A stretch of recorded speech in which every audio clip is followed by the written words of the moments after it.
কে পাঠালো? ছোট্ট ঘরে রাত 12টায় রাহুল টাইপ করছে। জীবনে কিছুই ঠিকঠাক হচ্ছে না। রাহুল ভাবছে, যদি ভবিষ্যৎ বলে দিত কি করতে হবে, তাহলে জীবন সহজ হতো। ঠিক তখন দরজায় একটা খাম এসে পড়ে।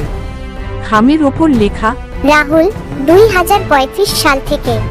ভিতরে একটা চিঠি, একই হাতের লেখা, কিন্তু সই করা আছে ভবিষ্যতে তুমি। চিঠিতে লেখা, আজ যদি হাল ছেড়ে দাও, আমি ভবিষ্যতে তুমি অস্তিত্ব হারাবো। সময় যত কঠিনই হোক, টিকে থাকো, কারণ তুমি সফল হয়েছো, শুধু সেটা জানো না এখন।